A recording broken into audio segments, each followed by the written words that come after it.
So our second snippet for this week looks at one example of how Nixon used the Southern strategy as precedent. So this intersection between constitutional history and political history. Remember the strategies outlined here in this Kevin Phillips piece that I quoted in the previous snippet. Phillips and a commentator named Pat Buchanan served as advisors to the Nixon campaign, and they're the ones who came up with this idea of a Southern strategy. And essentially what they recognized was that a lot of Southern whites were in the process of realigning. They had been traditionally Democratic, since the Civil War. But as the Democrats became seen more as the pro-civil rights party, they moved towards, or they were open, Phillips argued, to move towards the Republicans. And more generally, the argument that Phillips and Buchanan made is a kind of cultural liberalism is pushing too far and might alienate even Northern whites. And the best example of this, and I think a sort of critical issue in American politics, is the issue of busing. It popped up in New York, it popped up in Boston, and it eventually reaches the Supreme Court in a case out of Detroit. The background here is the Supreme Court in the 1960s, because Southern school districts were pretty slow to desegregate, had mandated school busing within urban limits to ensure that schools would have roughly equal percentages of Black and white students. Most busing programs at this time are exclusively Black, white. The Hispanic and Asian populations are relatively small and tend not to appear in these issues. So they'll become important in this matter later on. In the South, the court is, this is, it's not popular in the South, but these programs are relatively easy to implement. In the North, however, these programs become very, very unpopular for two separate reasons. First, Northerners argue, look, what we're dealing with is residential patterns called de facto segregation. I mean, segregation was never by law in the North. And so this is a kind of abuse of authority by the courts. And second, and most important, there was a class cultural element here. The white students who were caught up in the busing issue tended to be poor or lower middle class whites from, say, South Boston, the Irish Catholic neighborhood in Boston, who would be bused into predominantly Black neighborhoods in Boston. Whereas upper middle class whites would live in suburbs, would not, their children, their grandchildren wouldn't be subjected to these things. And so lower class whites tended to be opponents of busing. They wanted their kids to go to neighborhood schools. Upper class whites, this is an overgeneralization, but you got the general point here, tended to be much more supportive of busing, but of course their children wouldn't be disadvantaged by the introduction of busing. And Northern civil rights groups tended to support busing with the idea that if you created racially integrated schools, that would encourage local school boards to ensure that all schools were well financed. There was a pattern in many northern cities in which predominantly Black schools would get less funding from elected school boards than predominantly white schools did.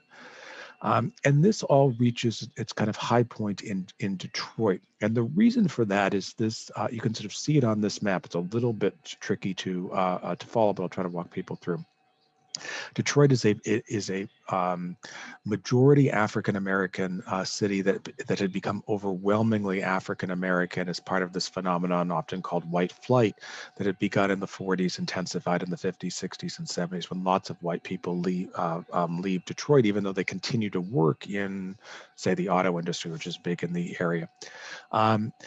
In most busing cases, including Boston, which was the other most controversial one, there was no question that courts had the authority to mandate busing because we're still dealing with a single urban area. In Detroit, however, there's a different issue. So the city of Detroit is a county, which is called Wayne County. A lot of white former residents of Detroit moved just north of the city to these two counties here. You can see them on the map: Oakland County and Macomb County. So they'd still be in the Detroit general area, but they were in a new county. And traditionally in the United States, and this goes back to the 19th century, educational policy was made at the city level or at most the county level. It's particularly common in the South to do education policy by counties, but never in a cross-county schedule. So the question in Detroit was, what happens if you have the only way you can achieve integration is by merging school districts across county lines. And the NAACP and civil rights activists in Detroit go to federal court. They get a decision from a district court judge to create this, in some ways, bizarre busing system where you'd be busing kids from inner city Detroit all the way out to the suburbs and vice versa. There were some bus routes that would be a 2-hour bus ride in the process. But the constitutional question was, can courts mandate busing across county lines to achieve integration?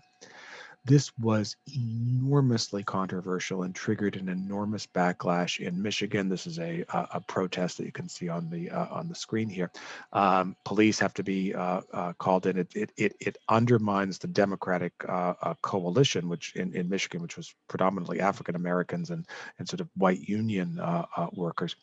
And it provides an opportunity for the Nixon administration, which inserts itself in this in clever ways. Here's Pat Buchanan. Remember, he was one of the co-authors of the Southern Strategy.